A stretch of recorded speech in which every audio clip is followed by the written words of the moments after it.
What's up, everybody? Welcome to a special edition of Wealth Wednesdays. This is our latest in a series we've launched with our partners at Rocket Mortgage called Real Estate Reset. This time, it's Black women, wealth, and home ownership. I'm Angela Yee, and I'm here with my co-host friend, Stacey Tisdale. Thanks, Angela, and hi, everybody. Let's get right to it. We're going to give Black women and all those other people listening the support and resources they need to become homeowners in the face of tremendous challenges. You'll learn about the tools Black women have used throughout history to acquire real estate, how to prepare your finances for home ownership, how to navigate the challenges Black women face in the workplace so they don't stand in the way of our financial goals, how many Black women are turning to online mortgage brokers to reduce discrimination in the lending process, and you'll hear stories about women who have survived the often overlooked circumstance of financial abuse and domestic violence to become homeowners. But most important, we're here to remind Black women of the treasure they have on the inside so that they can use that resilience to build wealth through homeownership on the outside. And we have a very special guest host who is here to literally set the record straight on the critical role that Black women have played in the rights that all women in the United States have today, the incomparable Gloria Steinem. Gloria Steinem, as I'm sure most of you know, is a feminist icon. In 2013, she was awarded the Presidential Medal of Freedom from President Obama. Gloria is a journalist, an activist, co-founder of Ms. Magazine, and a homeowner herself. She's also the subject of a whole lot of attention these days, from the depiction of her role in the fight for the Equal Rights Amendment and Mrs. America to her own story in the film called The Glorias, which is currently playing on Amazon Prime.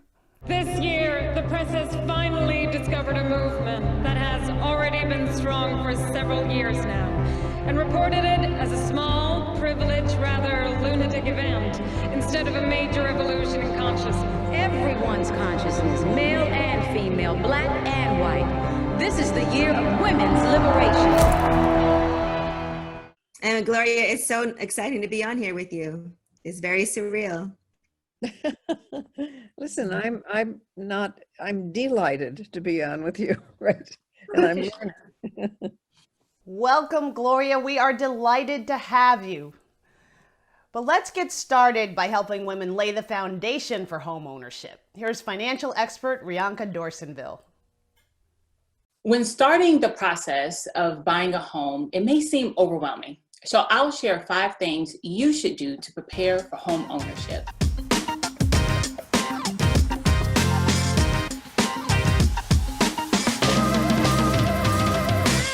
The first step is set your mind to it. Now, this step can be easily overlooked. Although the path to home ownership may have a huge learning curve, you can walk this path. Believe and trust.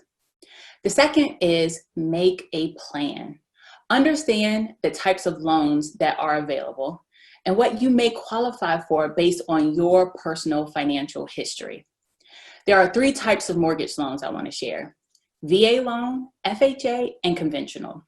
A VA loan, or Veterans Administration Loan, is available to assist our active service members and veterans. This program has generous terms such as no down payment, no mortgage insurance, no prepayment penalties, and limited closing costs. FHA, or Federal Housing Administration programs, has low down payments, low closing costs, and if you're in the beginning stages of building your credit, this program has lower credit score options to make it more accessible for you to qualify for a mortgage. And next is the conventional loan. Now, requirements vary by lender, but all conventional loans have to meet a certain guideline set by Fannie Mae and Freddie Mac. Next, do your research. Before reaching out to a realtor, identify some neighborhoods and properties that strike your interest. Also, plot out some price points. Also, consider short-term and long-term needs of a property, such as transportation, school systems, and the overall feel of the community. Is this a place where you see yourself planting roots? Next, understand cost involved. Between a down payment, the up and down swings of mortgage interest rates, and closing costs, you should have an idea of what you'll be responsible for before you commit to a price range. You may also be able to get assistance with down payment costs or even lower your mortgage costs by researching and applying for special home ownership grants, such as first-time homebuyers program, loans, and tax credits. Additionally, I want you to think about the costs involved after you settle on your new home. I always advise clients to have a rainy day fund earmarked for your home, whether you're buying new construction, an older home, or a home in between. Something always comes up and you want to be prepared. Last, and certainly not least, with all of your research information, now it's time to gather your team. Gather your team. Buying a home involves a lot of parties.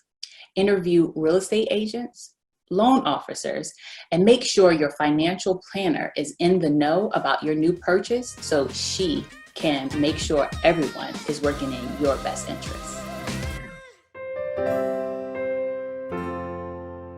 Throughout American history, Black women have defied constant challenges to become homeowners even during slavery. Tax records show nearly 2,000 Black women listed as property owners across the South on the eve of the Civil War. After emancipation, newly freed women banded together to form benevolent societies that provided funds for burials and other emergencies, and they encouraged women to save and invest in land. Ownership equals power, because with home ownership comes what? Power, security, control, valuation, a sense of achievement, of independence. A generation later, the benevolent societies grew into a powerful network of Black women's clubs. Maggie Lena Walker led the National Independent Order of St. Luke's into the 20th century. She often said, Black women must band together, put their hands and their brains together, and make work and business for themselves. In 1903, Walker became the first African-American woman in the country to charter a bank and the first woman president of a bank in the United States. Her home was her headquarters for her philanthropies and civil rights activities. Due in part to women like Walker, vibrant Black communities appeared in cities around the country through the Roaring '20s despite Jim Crow. And while there are no official records, it's safe to assume that some Black women owned homes in those neighborhoods. But during the 1930s, new racist housing policies mandated by the federal government stunted the growth of African American home ownership. Still, there were determined Black women who found a way. Among them, civil rights icon Rosa Parks. In 1957, she bought a home in Detroit to start a new life there after a deluge of death threats that followed her famous bus protest. More recently, single Black women emerged as a significant group of homebuyers. At its peak in 2007, the overall homeownership rate reached nearly 50%, with a good chunk of that made up by women. And then came the housing crisis of 2008. Single Black women were hardest hit, losing 38% of their wealth compared to 10% for white women. The economy came back for the most part, but Black women have not recovered their losses. And now COVID has thrown them off course yet again. It is time for Black women to remember their resilience.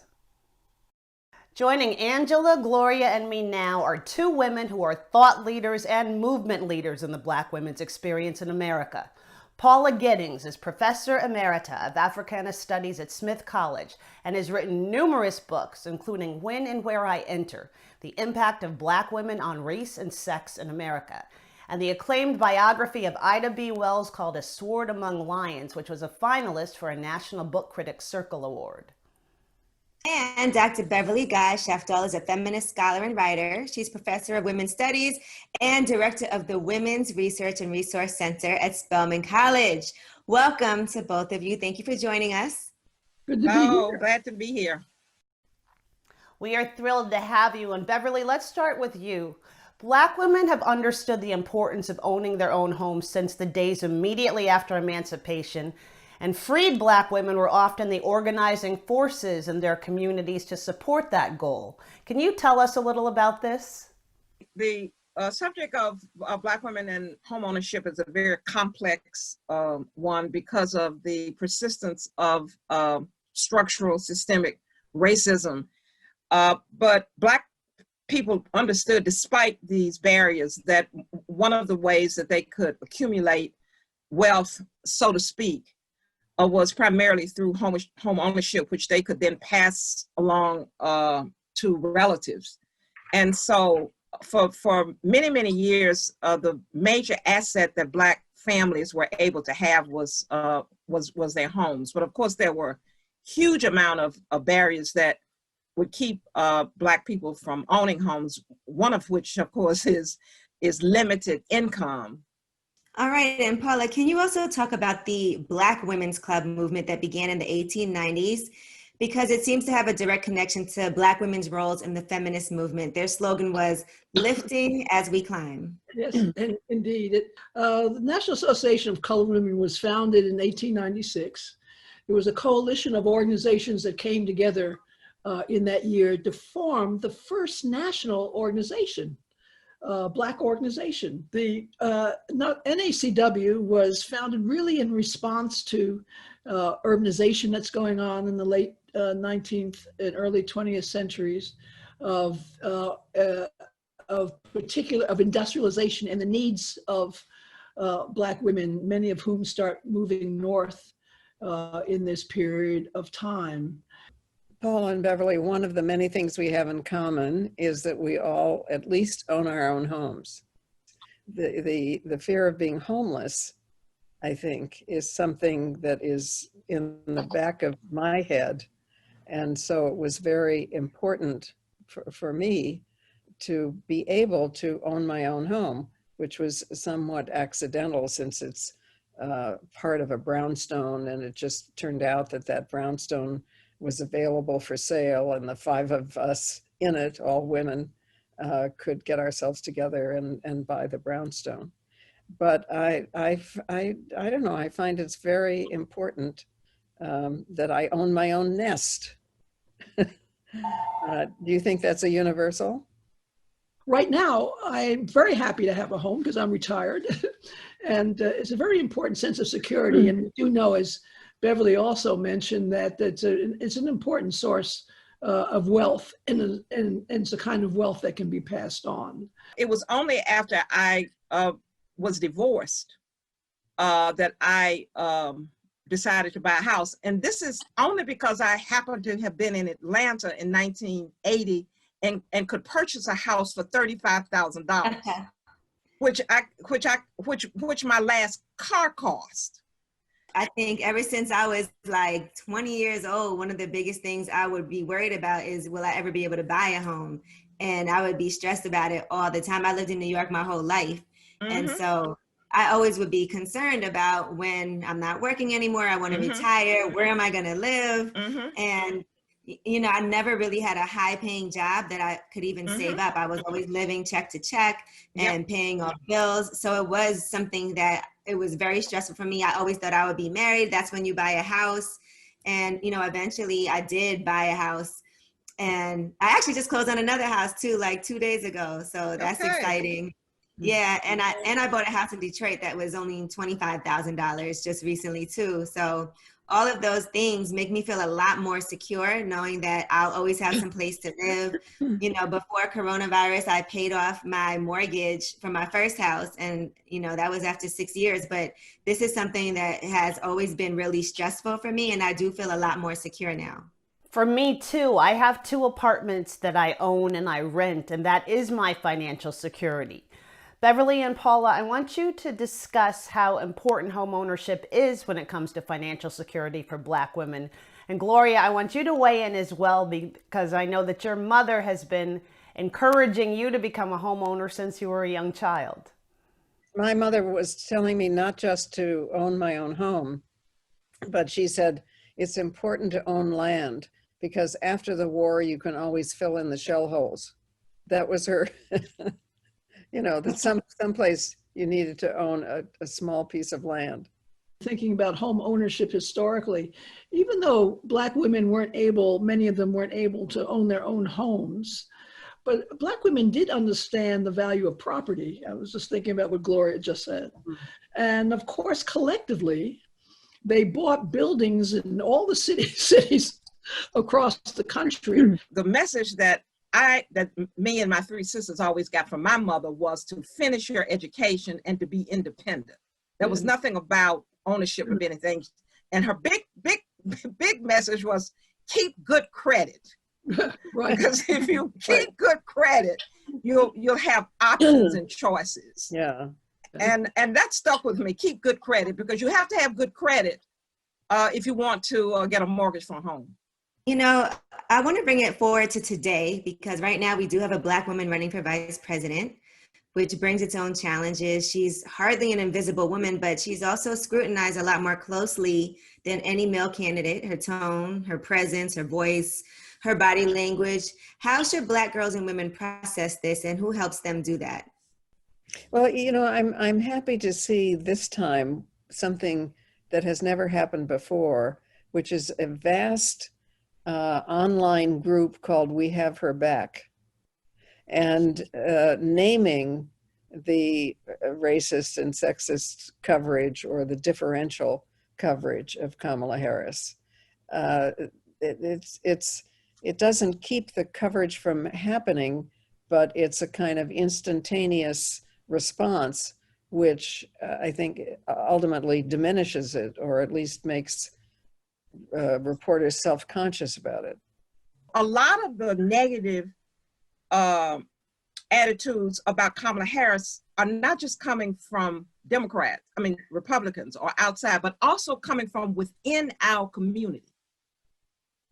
And I'm thinking about when Shirley Chisholm ran for president, she did not have universal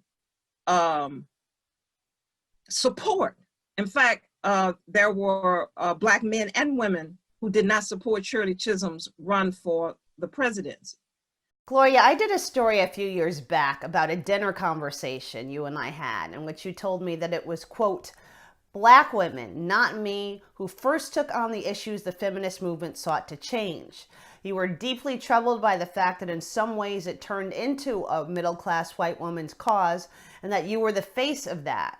That story caught the attention of many and inspired Black women like this young woman, Rachel Gibson. Let's have a listen. I love that, and love that she recognizes that, because I know many of my comrades in the feminist movement, especially Black women and especially women of color, don't feel like we have a place in this movement. I think a lot of Black women feel that way. Why do you think that is?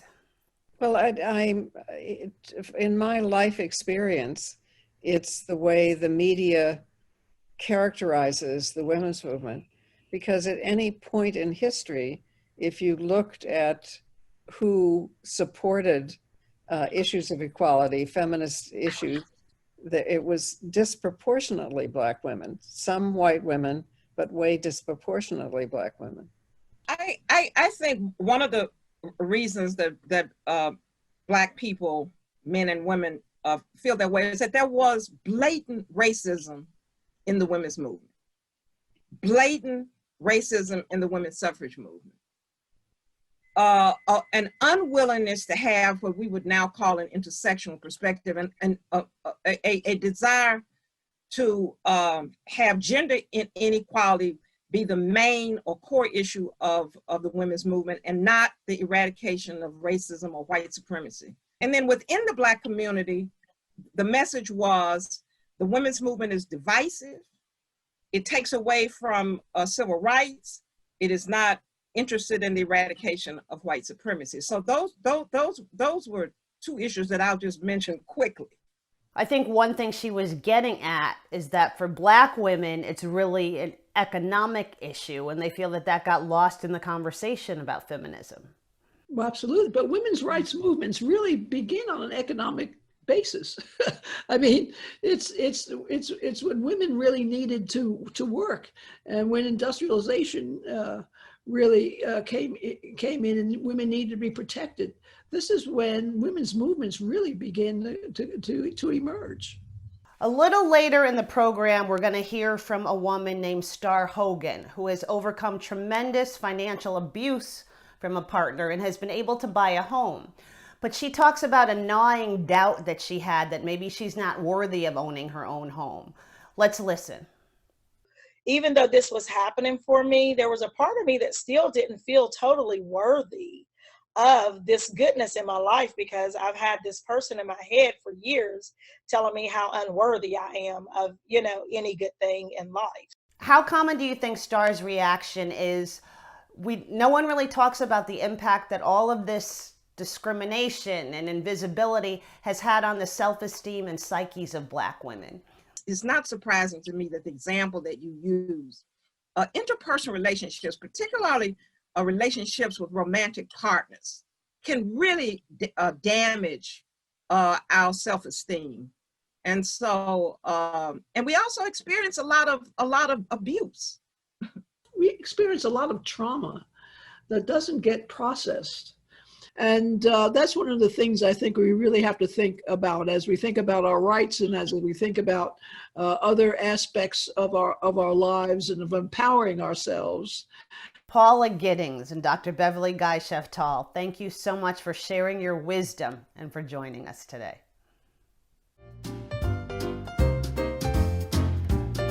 Madam C.J. Walker's hair products business made her a millionaire. She was also a philanthropist, an activist for social justice, and a real estate investor. She understood the value of property as a tool of empowerment for African Americans, especially Black women. She urged her 25,000 sales agents to buy homes with their earnings. When she built her mansion, known as Villa Loaro, on the banks of New York's Hudson River, she spared no expense. But while her neighbors prized their waterfront views, Madam Walker made sure to site Villa Loaro where it could be seen from the street. She said to serve as a source of inspiration for little Black girls and boys. October is Domestic Violence Awareness Month of the United States. The goal is to push this tragic issue into the spotlight, and the need is urgent. The National Institutes of Health is one of many organizations reporting an alarming rise in domestic violence cases during the coronavirus pandemic, as many victims are trapped in lockdown and quarantine situations. According to the Allstate Foundation, the most common form of domestic violence is one you may have never even thought of: financial abuse. Financial abuse, disempowering a victim by controlling their finances, occurs in 99% of domestic violence cases. It's the #1 reason victims stay in or return to abusive relationships, yet 78% of Americans don't recognize it as a form of domestic violence. Financial abuse may seem like an impossible obstacle on the path to home ownership, but not true.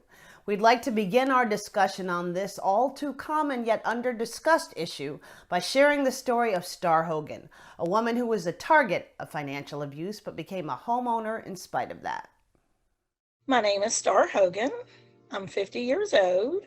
I'm a mother of 3 and a grandmother of 5. I met my abuser while in college. We dated for a couple years before he started really doing like the control and manipulating things.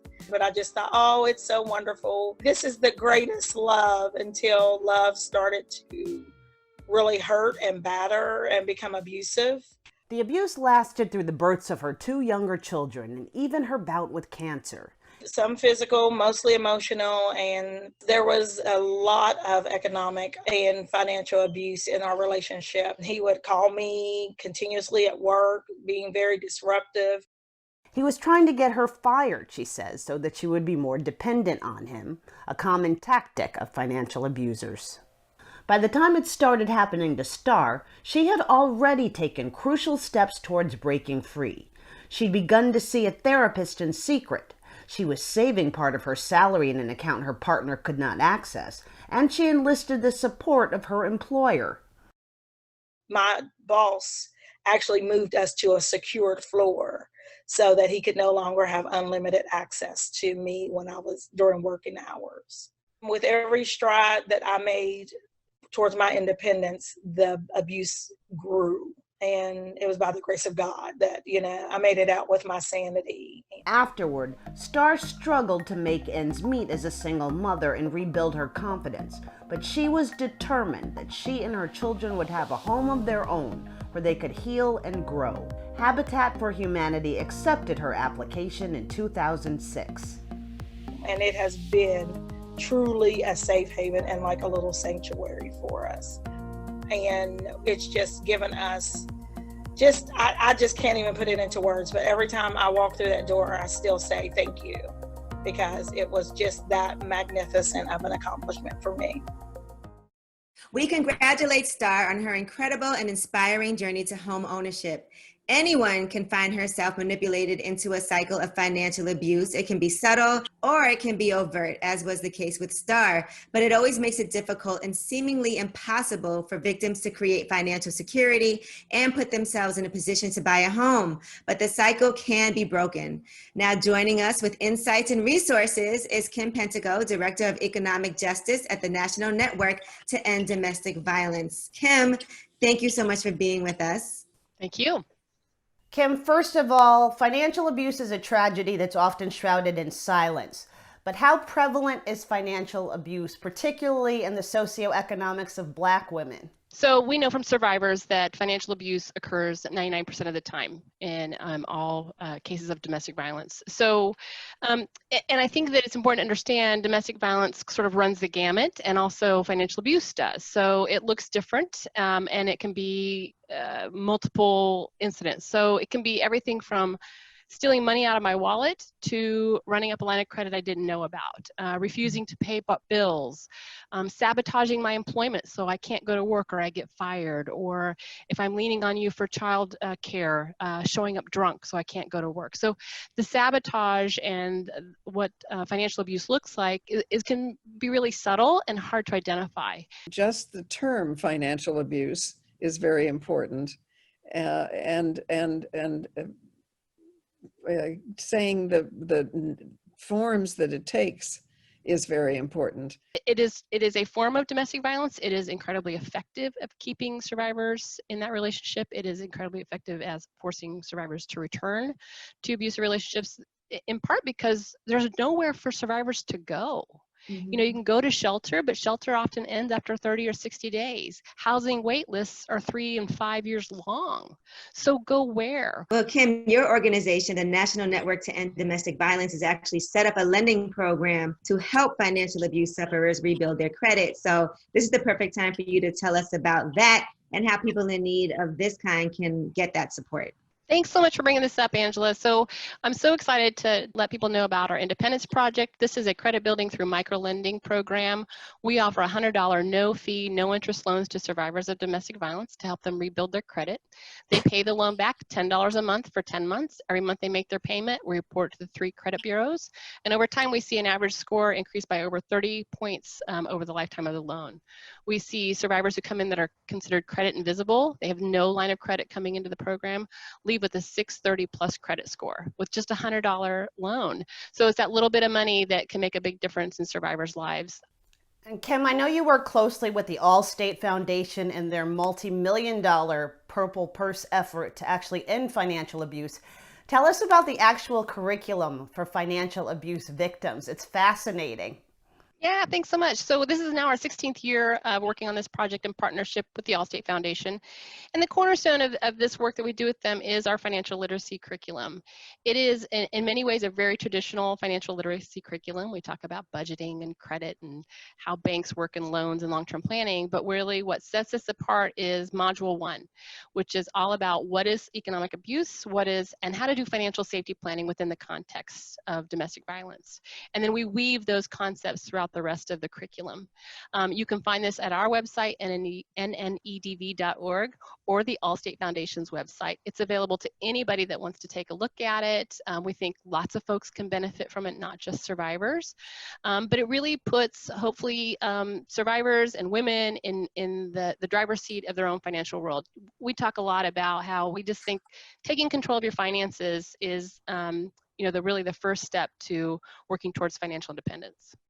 Well, that's Kim Pentico, Director of Economic Justice at the National Network to End Domestic Violence. Thank you so much for helping us understand the scope of this crisis. We really appreciate you for taking the time.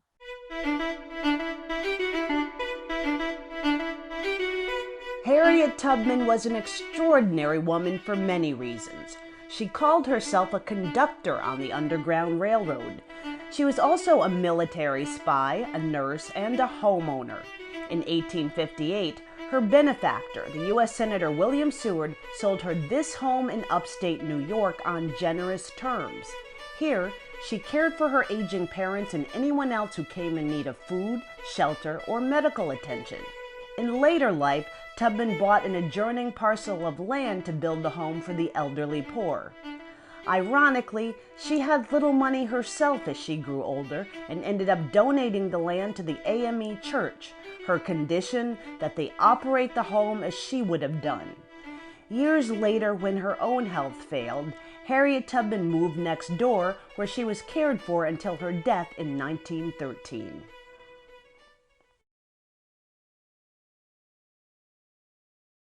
As we've talked about in other episodes of Real Estate Reset, discrimination in housing is illegal, but it does still happen. One way to get around racial bias in mortgage lending is to remove the human factor, working with an online mortgage company instead of a person. Over the last year, the number of single women of color who have turned to online mortgage lending platforms known as Fintech or financial technology has increased 500%.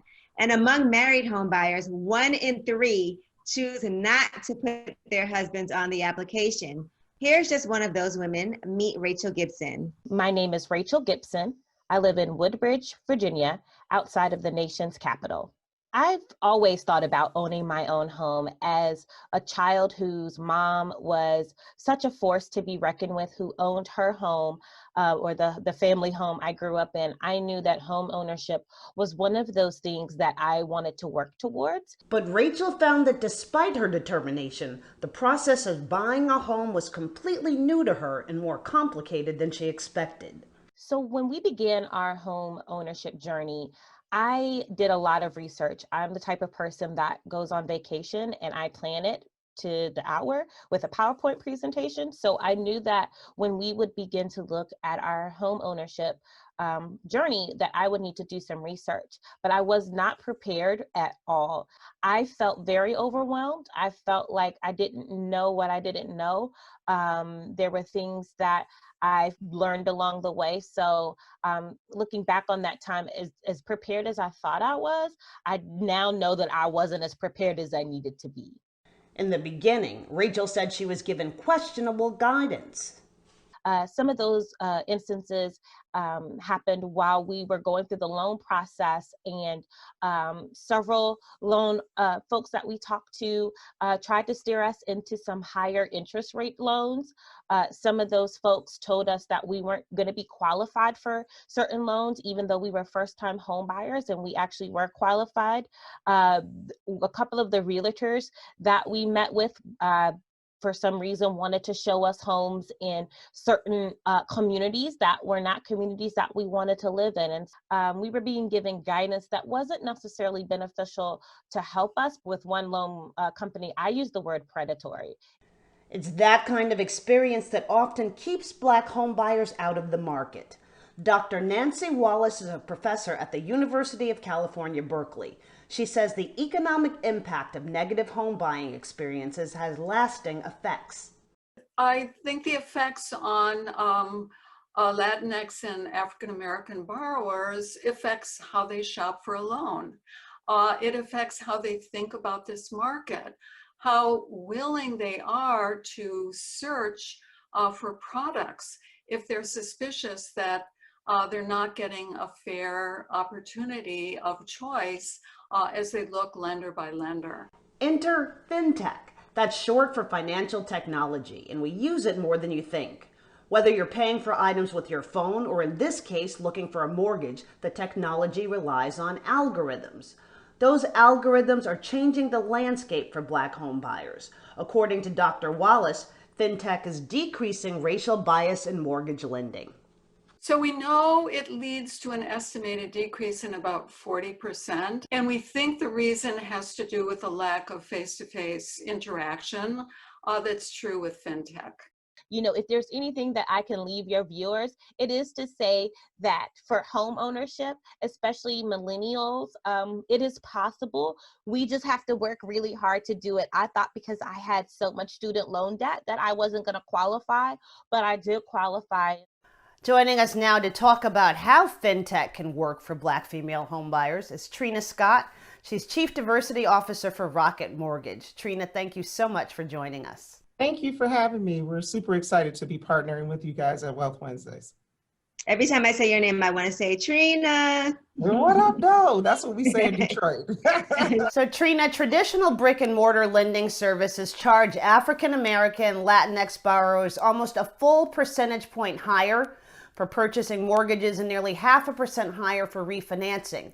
That discrimination adds up to about $765 million a year in extra interest payments. Online lenders, on the other hand, discriminate 40% less.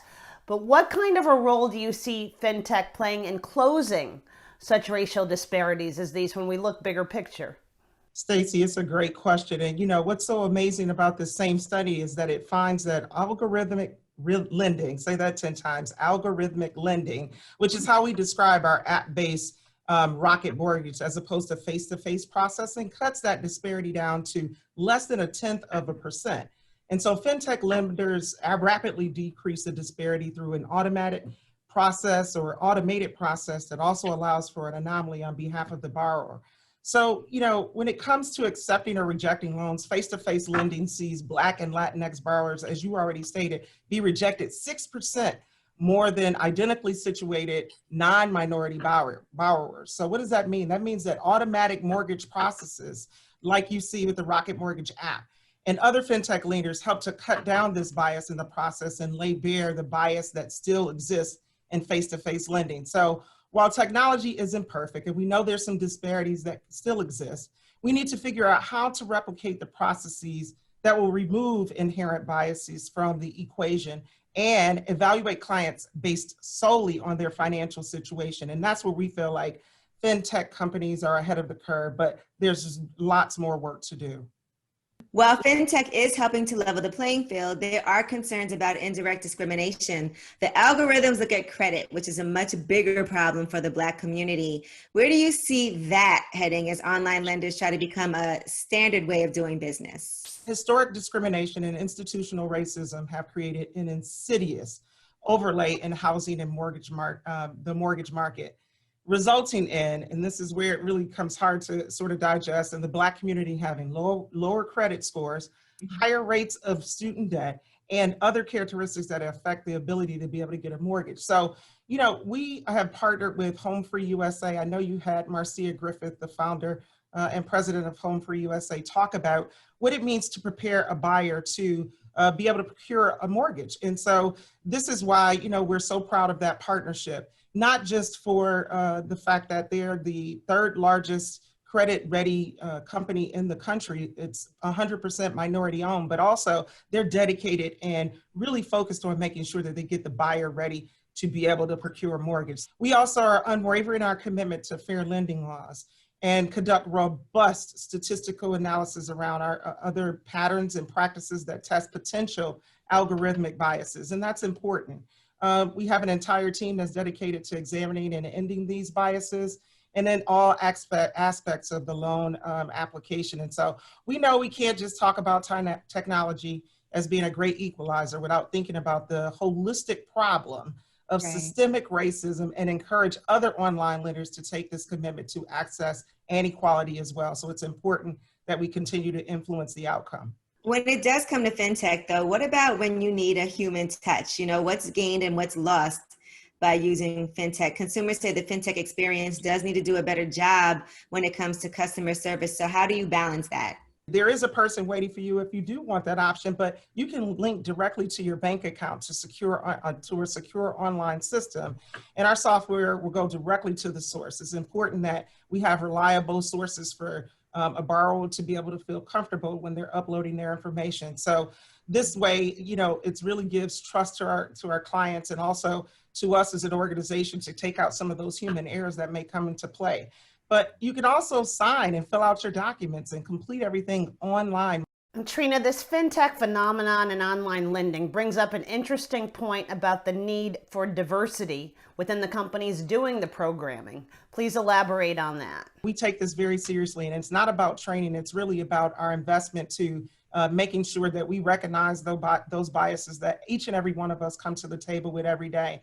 But we're addressing those in a way where we have voices at the table that have decision-making power to be able to contribute to the ultimate outcome that we're looking for. And so, you know, it's not just about doing the right thing. It's what we believe as just one of the solutions to close the wealth gap. Well, that is Trina Scott, Chief Diversity Officer for Rocket Mortgage. Thank you so much for joining us, Trina.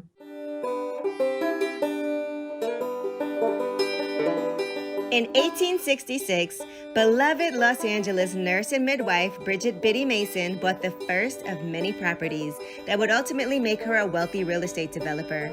It was a remarkable achievement for a Black woman at the time, but not her first. Biddy was born enslaved.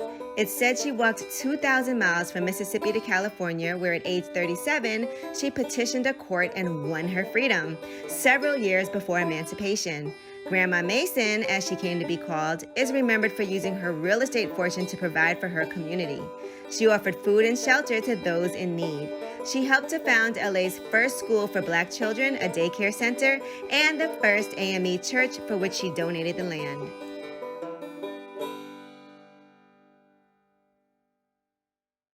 There is a paradox, a contradiction that Black women face when it comes to careers and money. The National Institute of Education Statistics found that Black women are the most educated demographic in the United States when you look at the number of associate and bachelor degrees earned. Yet those higher degrees do not translate into higher wages.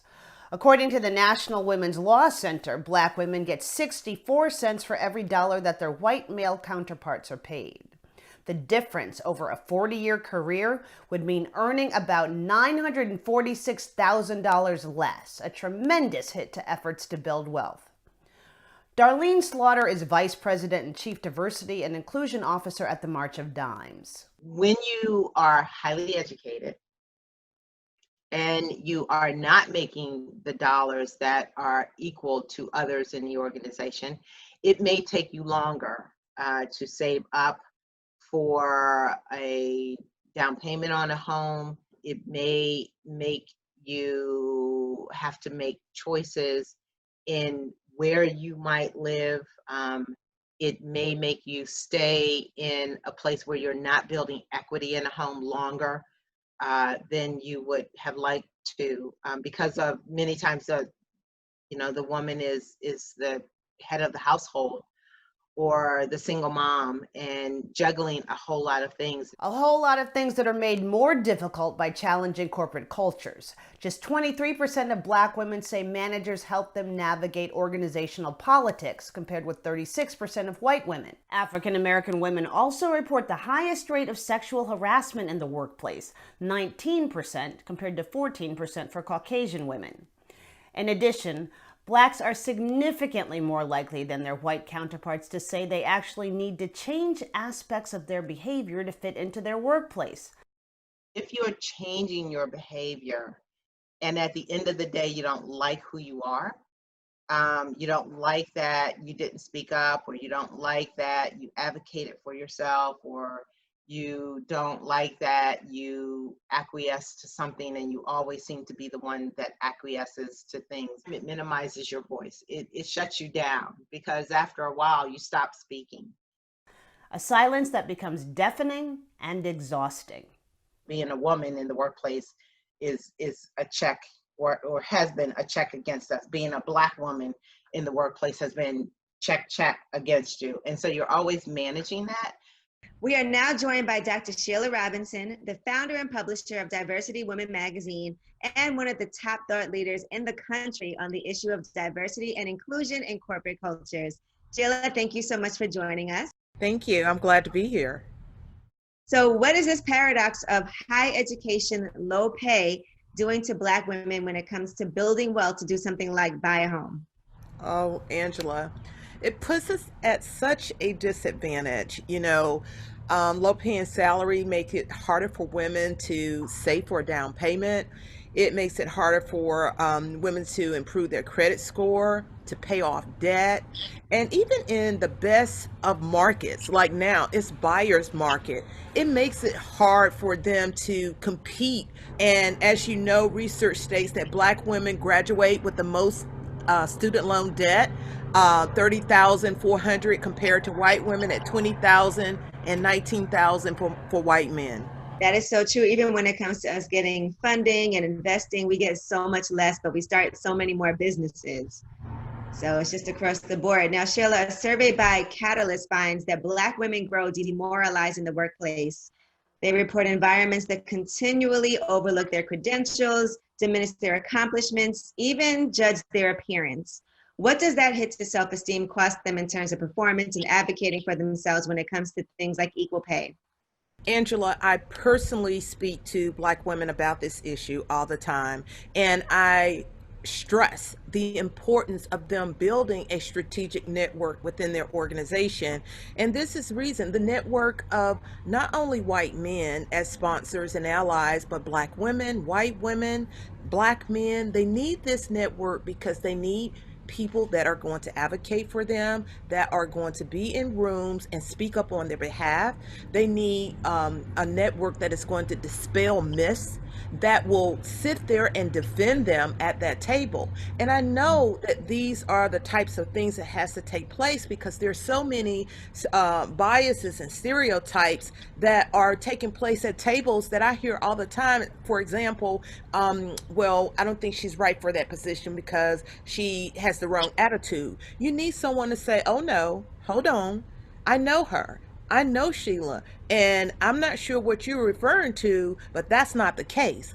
This is crucial for us to start breaking down these types of barriers that continue to hold Black women back. And I heard one woman not get a job, and somebody told me, they said, well, she has kids, so I don't know if she'll be able to travel.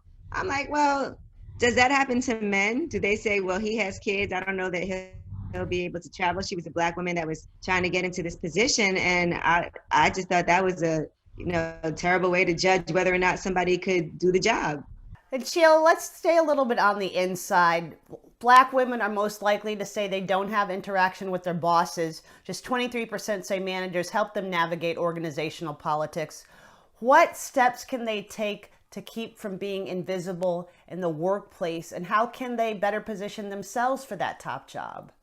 Well, I always say speak up and reach out, and meaning that we have to, and all of these things interact. If you got that strategic network, you're already creating visibility that way, that you're letting the leaders in your organization know that, hey, I'm a valuable asset to your organization. I want to do more. My performance, align your performance with the business profits of the organization. I can't stress that more, that when you align your performance with the profits of the organization, the only color they can see is green. But Sheila, isn't it hard to do that self-advocating when you're facing things like imposter syndrome, microaggressions? All of these things weigh out on our self-esteem. What steps do you tell Black women who you mentor, coach in the workplace? How do they maintain that sense of self in spite of all of these challenges? Well, I first of all tell them that anything that I'm trying to help them with is not to fix the Black woman problem, not to fix the talent problem, because we don't need to be fixed. The entire system is broken. But I will say this can be a push-pull strategy where we meet in between and it's success for everyone. So if you are with an organization that is committed to diversity and inclusion, that is committed to gender diversity, that is committed to recognizing that Black women are in this underserved community and they have to make sure that they have equitable policies and procedures in place, then I tell the woman, half the work has been done. They're doing their part. What's your part? So your part is to get rid of that imposter syndrome. I believe knowledge is power. Knowledge is power, and it breeds confidence. When you know what you're talking about and when you're confident in what you're saying, nothing about what they think of you matters. Sheila, all of these psychological and emotional challenges impact our ability to be strong negotiators for positions and for salary. And now so many women find their jobs threatened by coronavirus, economic pressures.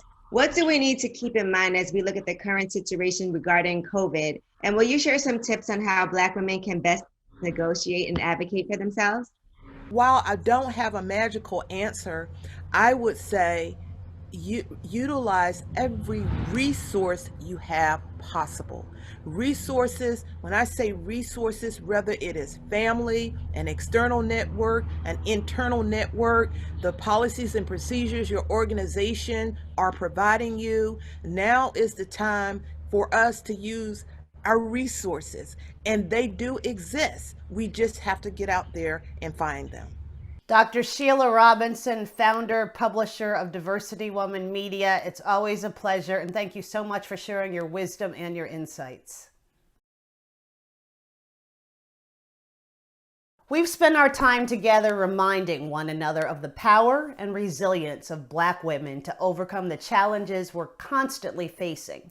And we know now it comes from a long tradition. For centuries, even while enslaved, Black women organized and worked to lift themselves and their communities for freedom, for education, for home ownership and economic opportunities, and the right to vote.